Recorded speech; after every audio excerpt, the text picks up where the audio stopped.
உங்களது செல்போன் ரிப்பேரா? உடனடி சர்வீஸுக்கு SS கேர், கவுண்டம்பாளையம் பஸ் நிலையம், கோவை. மதிப்பு, வருவாய், அங்கீகாரம். இதற்காக ஓர் வேலை வாய்ப்பு. HDFC life. வாருங்கள், நாம் இணைந்து பெரிய மாற்றத்தை உருவாக்குவோம்.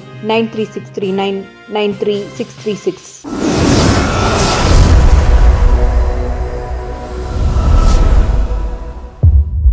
வணக்கம். கோவை பெரியநாயக்கன்பாளையம் ஊராட்சி ஒன்றியத்திற்குட்பட்ட சோமியம்பாளையம் ஊராட்சியில் ஊராட்சி மன்ற தலைவராக இருப்பவர் அதிமுகவை சேர்ந்த ப. ரங்கராஜ். கடந்த 2020ஆம் ஆண்டு வெற்றி பெற்று பொறுப்பேற்றுக் கொண்டு சிறப்பாக செயல்பட்டு வந்தார். இந்த நிலையில் 7 குற்றச்சாட்டுகள் கூறி கடந்த 9ஆம் தேதி மாவட்ட ஆட்சியர் கிராந்திகுமார் பாடி வரை தலைவர் பதவியில் இருந்து சஸ்பெண்ட் செய்து உத்தரவிட்டார். இதனைத் தொடர்ந்து ரங்கராஜ் செய்தியாளர்கள் சந்திப்பின் போது, நான் கோவை மாவட்டம் பெரியநாயக்கன்பாளையம் ஊராட்சி ஒன்றியம் சோமயம்பாளையம் ஊராட்சியில் ஊராட்சி மன்ற தலைவராக பதவி வகித்துக் கொண்டுள்ளேன். இப்போ தற்சமயம் 9/12/2024 அன்று கோவை மாவட்ட ஆட்சித்தலைவரால் நான் பதவி நீக்கம் செய்யப்பட்டேன். எனது பதவி நீக்கத்துக்கான குற்றச்சாட்டுகள் 7 குற்றச்சாட்டுகளை சுமத்தி என் மீது பதவி நீக்கம் செய்யப்பட்டுள்ளார்கள். ஒவ்வொரு குற்றச்சாட்டுக்கும் எனது விளக்க உரையை நான் ஊடக வாயிலாக தெரிவித்துக் கொள்ள விரும்புகிறேன். முதல் குற்றச்சாட்டாக பொது சுகாதார முறையில் நான் குப்பை எறியதில் ஒரு குற்றச்சாட்டை சொல்லியுள்ளார்கள். குப்பை வெள்ளம் விதமாக பொது சுகாதாரத்தில் இது கிட்டத்தட்ட மருதமலை ஒரு சோமயம்பாளையம் ஊராட்சி ஒரு 11,500 அசஸ்மெண்ட் உள்ள ஒரு மிகப்பெரிய பஞ்சாயத்தாகும். 12 வார்டுகள், 2 யூனிவர்சிட்டி, ஒரு லா காலேஜ், மருதமலை என்கிற மிகப்பெரிய கோயில் அமைந்துள்ளது மற்றும் தொழிற்சாலைகள், கல்யாண மண்டபங்கள் அதிகப்படியாக நிறைந்துள்ள ஒரு பகுதியாகும். இந்த இடத்துல அதிகப்படியான குப்பை தேங்க உள்ள காரணத்தினாலும் இந்த ஊராட்சியில் பணியாளர்களாக நிரந்தர பணியாளர்களாக 10 துப்புரவு பணியாளர்களும் 20 தூய்மைக்காவலர்கள் மட்டுமே உள்ளனர். இந்த 30 பேரை வைத்துக் கொண்டு இந்த ஊராட்சி பணியினை சிறப்பாக செய்ய முடியாது. மற்றும் குடிநீர் பணியாளர்களாக 10 நபர்கள் மட்டுமே நியமிக்கப்பட்டுள்ள நிரந்தர பணியாளர்களாக 115 போர்வெல்கள் உள்ள பகுதியாகும் இது. மற்றும் நல்ல குடிநீர் கொடுக்கவும் அவர்கள் இது மட்டுமே நாங்கள் உபயோகம் செய்ய வேண்டியுள்ள காரணத்தினால் இதற்கு தற்காலிக பணியாளரை நியமித்து நாங்கள் செலவு செய்ய வேண்டிய சூழ்நிலையில் நாம் இருந்துள்ளோம். இதற்கு முந்தைய ஆண்டுகளிலும் தனி அதிகாரிகள் ஆட்சி செய்த காலத்தில் 45 லட்சம் ரூபாய் வரை ஒரு ஆண்டுக்கு செலவு செய்துள்ளார்கள். அதாவது நான் வந்தது பின்னாடி 37 லட்சமாக அதை குறைத்து தான் செலவு செய்துள்ளேன். மீண்டும் 2வது குற்றச்சாட்டாக என் மீது சுமத்தப்பட்ட குற்றச்சாட்டு கட்டிட வரைபட பிளான் அந்த கட்டிட வரைபட பிளான் என்ன கேட்டீங்கன்னு சொன்னீங்கன்னா, இது எனக்கு முன்னாடி இந்த ஊராட்சி மன்ற தலைவர்களாலும் இதே போன்ற கட்டிட வரைபட பிளான்கள் வழங்கப்பட்டுள்ளது. அவர்கள் மட்டுமின்றி இன்று ஊராட்சியில் 3 ஆண்டுகளும் தனி அதிகாரிகளாக இருந்த வட்டார வளர்ச்சி அலுவலர்கள் மற்றும் துணை வட்டார வளர்ச்சி அலுவலர்கள் மற்றும் பஞ்சாயத்து செக்ரட்டரி அவர்களாலும் கையொப்பமிட்டு வழங்கப்பட்டுள்ளது. 2000 சதுரடிக்கு மேல் தொழிற்சாலைகளுக்கு 4000, 6000, 8000 என்று ஒரே நபர்களுக்கு அவர்களாலும் வழங்கப்பட்டுள்ளது. இந்த முறையை பின்பற்றித்தான் நானும் 2000க்கு மேலே 2000 சேர்த்து 4000 ஸ்கொயர் ஃபீட்டாக கொடுத்துருக்கிறேன். இது நான் எங்கேயும் குற்றச்சாட்டு செஞ்சால் எனக்கு தெரியல. அதுக்கடுத்து பார்த்தீங்கன்னு சொன்னீங்கன்னா, கிருமி நாசினியுமே ப்ளீச்சிங் பவுடர் கொள்முதல் செஞ்சு தான் சொல்கிறாங்க. இந்த கிருமி நாசினியும் ப்ளீச்சிங் பவுடர் கொள்முதல் செய்யப்பட்ட காலம் 2020 மார்ச் 23ஆம் தேதிக்கு மேலே மிகப்பெரிய கொரோனா என்கிற அச்சுறுத்தல் நிறைந்த காலகட்டமாகும். இந்த காலகட்டத்தில் அன்னைக்கு மக்கள் வீட்டை விட்டு வெளியே வர முடியாமல் ஒரு ஊரடங்கு உத்தரவுள்ள நேரத்தில் மக்கள் ஒரு அச்ச உணர்வு எடுக்கிற போது அதிகாரிகளே அலுவலகம் வராத காரணத்தினாலும் நாங்கள் மக்களுடைய சேவையை அறிந்து மக்களை உயிரை காக்கும் பொருட்டு நாங்கள் செய்யப்பட்ட வேலைகள் தான் இது அனைத்தும். இதிலும் கூட குற்றச்சாட்டு என்னவென்று எனக்கு கேட்டுக்கிறாங்கன்னு கேட்டிங்கன்னா, ப்ளீச்சிங் பவுடர் ஒரு மூட்டை 1013க்கு, 1100க்கு, 1250க்கு எப்படி வெவ்வேறு விலைகளில் வித்தியாசமான விலைகளில் கொள்முதல் பண்ணிங்கன்னு கேட்டுக்கிறாங்க.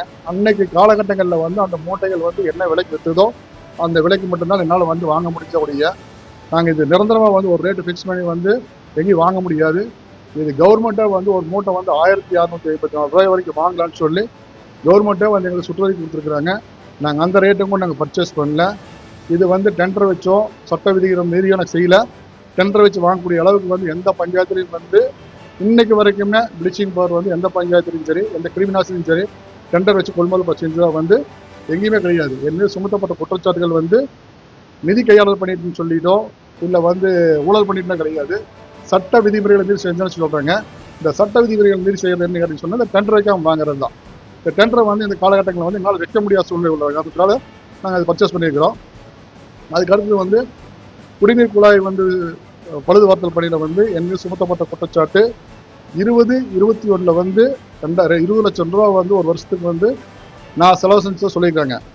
ஆனால் இதுக்கு முந்தைய ஆண்டுகள் செலவு செய்த செலவினங்களை வந்து ஒப்பிட்டு பார்க்காமையே வந்து சொல்லியிருக்காங்க. இதற்கு முந்தைய ஆண்டுகளில் வந்து பார்த்தீங்கன்னு சொன்னால் திரு ராமலிங்கம் அவர்கள் தலைவராக உள்ள போது 2009-10 வந்து குடிநீர் குழாய் பழுதுபார்த்தலில் வந்து 16 லட்சம் ரூபாய் வந்து ஓராண்டுக்கு செலவு செய்துள்ளார். இதே ராமகிருஷ்ணன் தலைவராகவும் ஆனந்தகுமார் குற்றம் சுமத்தப்பட்டவர். அவர் வந்து துணைத் தலைவராக வந்து ஓராண்டுக்கு வந்து 2013-14 29,37,500 ரூபாய் வந்து ஓராண்டு செலவு பண்ணிக்கிறாங்க. நான் 2020-21 வந்து கிட்டத்தட்ட 20 லட்சம் ரூபாய் மட்டும் தான் நான் பண்ணியிருக்கேன். நான் இந்த வகையில் வந்து ஒப்பிட்டு பார்த்தீங்கன்னா கிட்டத்தட்ட ஒரு 10 லட்சம் ரூபாய் மேலே நான் வந்து பல ஆண்டுகளுக்கு பிறகு மிச்சப்படுத்தி தான் கொடுத்துருக்கேன். ஒழிய எங்கேயாவது வந்து எவ்வளவு வந்து நான் செலவினங்கள் ஜாஸ்தியாக செய்யலை. இதை வந்து மற்ற ஆண்டுகளை ஒப்பிட்டு பார்க்காமையே வந்து என் மீது மட்டும் ஓராண்டு வந்து குற்றம் சுமத்திருக்காங்க. அடுத்தது வந்து பார்த்தீங்கன்னு சொன்னீங்கன்னா தெருவிளக்கு பராமரிப்பு செலவு. அதே 2009-10 வந்து தெருவிளக்கு பராமரிப்பு செலவுன்னு சொல்லி ரூபாய் 8 லட்சம் ரூபாய் வந்து ஒரு வருடத்துக்கு எடுக்கிறாங்க. அதே 2013-14 வந்து ஒரு வருஷத்துக்கு வந்து 16,62,000 எடுக்கிறாங்க. அதே 2021 வந்து நான் வெறும் 1,60,60,000 ரூபாய் செலவு பண்ணுறேன். இந்த 1,60,60,000 செலவு பண்ண நான் குற்றவாளி, 16,62,000 செலவு பண்ண வந்து நிரபராதி. அவர் வந்து என் மீது குற்றம் சாட்டுறாரு. இதுதான் நடந்த விஷயங்க. அதுக்கடுத்து வந்து பார்த்தீங்கன்னு சொன்னீங்கன்னா ஒரு ரோடு போடுறோம். ஒரு ரோடு போடுறதுல வந்து ஒப்பந்தாரருக்கு வந்து 55,000 ரூபாய் கம்மியாக கொடுத்துட்டாங்கன்னு சொல்லி குற்றச்சாட்டு. கரெக்ட், ஒப்பந்தாருக்கு 55,000 ரூபாய் கம்மியாக தான் கொடுத்துருக்குறோம். நான் எங்கேயும் ஒப்பந்தாருக்கு வந்து அதிகப்படியான தொகையை விடுவிச்சு கொடுத்து நான் குற்றம் செய்யலை. அதே நேரத்தில் தொகையை வந்து என்னுடைய வீட்டுக்குள்ள எடுத்துகிட்டு வரல. அது சுவாமிமலை ஊராட்சி மன்ற அக்கௌண்ட்டில் வந்து இது வரைக்கும் வந்து அங்கே அமௌண்ட் இருக்குது. இதில் வந்து எந்த வகையில் நான் குற்றம் செஞ்சுன்னு எனக்கு தெரியல. இப்படி வந்து எந்த ஒரு ஆண்டையும் எதையோடையும் ஒப்பிட்டு பார்க்காம ஒவ்வொரு செலவுகளுக்கும் வந்து ஒவ்வொரு ஆண்டுக்கும் வந்து நடக்கூடிய செலவுகளை பூராம குற்றச்சாட்டாக சொல்லி போட்டிருந்தாங்கன்னா நாங்கள் இப்போ எந்த வகையிலுமே எந்த செலவு செய்யாமல் பஞ்சாயத்தை நடத்த முடியுமா? இது என்னுடைய கேள்வி. இது ரெண்டாவது வந்து பார்த்தீங்கன்னு சொன்னீங்கன்னா என்னுடைய விளக்கத்தை வந்து யாருமே கேட்கல இது வரைக்கும்.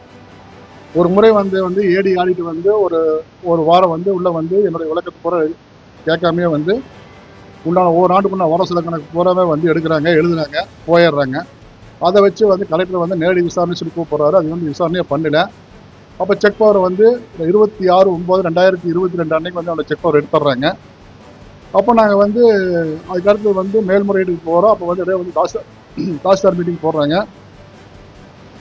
தாசில்தார் மீட்டிங்கில் வந்து 12 வார்டு கவுன்சிலரும் நானும் கலந்துக்கிறோம். அன்றைக்கி 10 வார்டு கவுன்சிலர் வந்து எனக்கு ஆதரவாக வந்து கையொப்பமிட்டு ஆதரவு கடிதம் வழங்கி தலைவரை வந்து எந்த விதமான குற்றச்சாட்டும் செய்யவில்லை என்பதை உறுதி செய்து தர்றாங்க. ஒரு உறுப்பினர் வந்து நடுநிலையோடு போயிடுறாரு. ஒருத்தர் வந்து எனக்கு எதுவும் தெரியாது போயிடுறாரு. இதுதான் நடக்குது. அதில் 10 பேர் ஸ்ட்ராங் எனக்கு ஆதரவு கொடுத்துக்கிறாங்க.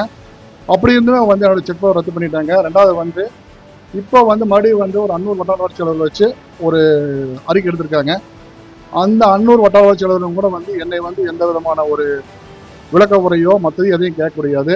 அவரும் வந்து தவறான தகவல் கொடுத்துருக்காரு. இப்படி தவறான தகவல் கொடுத்து இந்த 9/12/2024 அன்று எனக்கு ஒரு முன்னறிவிப்பு நோட்டீஸும் கூட கொடுக்காம, முன்னறிவிப்பு நோட்டீஸ் ஒரு 15 நாளைக்கு முன்னாடியே தான் எனக்கு கொடுக்கணும். அந்த நோட்டீஸும் கூட கொடுக்காம வந்து என்னை உடனடியாக வந்து தலைவர் பதவியில் வந்து தகுதி நீக்கம் பண்ணிடுறாங்க. இந்த தகுதி நீக்கம் எதுக்காக பண்ணாங்க எனக்கே தெரியல. ஒரு தலைவரை பார்த்து தகுதி நீக்கம் பண்ணணும்னு சொன்னால் 15 நாளைக்கு முன்னாடி நோட்டீஸ் கொடுக்கணும். அதுவும் கொடுக்கல. ரெண்டாவது பரவாயில்ல. இது வந்து குற்றம் வந்து அடுத்த வந்து இதுக்கு முன்னாடி நடந்த செலவினங்களையோ அல்லது இதுக்கு பின்னாடி நடந்த செலவினங்களையோ ஒப்பிட்டு பார்த்தா வந்து என்னை வந்து ஒரு முடிவு எடுக்கணும்னு சொல்லி நான் கலெக்டர்கிட்ட பல முறை மனு கொடுத்துருக்குறேன். ஏன்னா எல்லாமே எனக்கு முன்னாடி செஞ்சவங்க பூராமே பல லட்சம் ரூபாய் எச்சா செஞ்சுருக்கிறாங்க. நான் அது எல்லாமே மிச்சப்படுத்த கொடுத்துருக்குறேன். இப்படி இருக்கிற போது வந்து என்னை வந்து ஊராட்சி மன்ற தலைவர் பதவியிலேருந்து நீக்கம் பண்ணது சரியா? இதற்காக இந்த வந்து தவறான ஒரு முடிவு தெரியல. என்ன நிர்பந்தம் எனக்கு தெரியல. இனி ஒன்று சொல்ல போனீங்கன்னு பார்த்தீங்கன்னா இந்த ஊராட்சியில் வந்து 4.25 ஆண்டு காலமாக துப்புரவு பணியாளருக்கும் தூய்மை காவலருக்கும் காலை உணவு வந்து தமிழ்நாட்டு லெவல்லையே இன்னைக்கு வரைக்கும் காலை சுற்றுவட்டி வழங்கக்கூடிய ஒரே ஊராட்சி வந்து சுவாமிமலை ஊராட்சி தான். எந்த விதமான விளம்பரத்துக்கோ ஒரு இதுக்கு நாங்கள் ஆட்படுறது இல்லை. மிக சிறப்பாக ஊராட்சி நடத்திருக்கிறோம். அதே நேரத்தில் வந்து 50 ஆண்டுகளில் செய்ய முடியாத வளர்ச்சி பணிகளை வந்து 5 ஆண்டுகளில் வந்து கிட்டத்தட்ட ஒரு 45 கோடிக்கு பக்கமாக வந்து இந்த ஊராட்சியில் வந்து நாங்கள் வளர்ச்சி பணிகளை செஞ்சுக்கிறோம். பல கிலோமீட்டர் ரோடுகளுமே மருதமலை பஸ் ஸ்டாண்டு, நாடகம் செலவில் அதுபோக 5 லட்சம் லிட்டர் சம்புங்க, 2 லட்சம் லிட்டர் சம்பு, 1 லட்சம் லிட்டர் சம்புங்க, பல கிலோமீட்டர் ட்ரைனேஜ், போர்வெல் நிறைய போட்டிருக்கிறோம். இவ்வளோவெல்லாம் வந்து வளர்ச்சி பணிகள் செஞ்சு நல்ல மக்கள் மத்தியில் நல்ல பேர் இருக்குது எனக்கு. கிடைத்த பரிசாக நான் இதை கருதுகிறேன். என் மீது குற்றம் சுமத்தப்பட்ட முன்னாள் ஊராட்சி மன்ற துணைத் தலைவர் இரா ஆனந்தகுமார் என்பவர் எனக்கு எதிராக தேர்தலில் நேரடியாக போட்டியிட்டு தோற்று போனவர். அவர் ஒருவரால் மட்டுமே சொல்லப்பட்ட குற்றச்சாட்டுக்கு வேண்டி நான் அதிமுகவை சேர்ந்த என்கின்ற காரணத்தினாலும் இந்த நடவடிக்கை எடுக்கப்பட்டுள்ளதாக நான் கருதுகிறேன். இதுவரை எனது வார்டு கவுன்சிலர்கள் 12 பேரில் ஒருவர் கூட வந்து என்னுடைய குற்றம் சுமத்தப்பட்டதில்லை. எனது மன்ற கூட தீர்மானத்தில் யாரும் என்னை எதிர்த்தோ மற்ற ஒரு தவறு செய்துவிட்டேன் என்றோ யாரும் கேள்வி கேட்கவில்லை. அனைத்தும் மன்ற தீர்மானத்தில் வைத்து தீர்மானம் நிறைவேற்றப்பட்ட பின்னர் தான் சில விஷயங்கள் செலவு செய்யப்பட்டுள்ளது. ஒரு கிராம சபை கூட்டத்திலையும் கூட நாங்கள் ஒரு சின்ன சலசலப்புக்கோ சண்டைகளுக்கோ நாங்கள் இதுவரை நடந்ததில்லை. நான் அதிமுக காரன் தவிர வேறு என்றும் எந்த தவறையும் நான் செய்யவில்லை. மேல்முறையில் நான் சென்றுள்ளேன். நன்றி.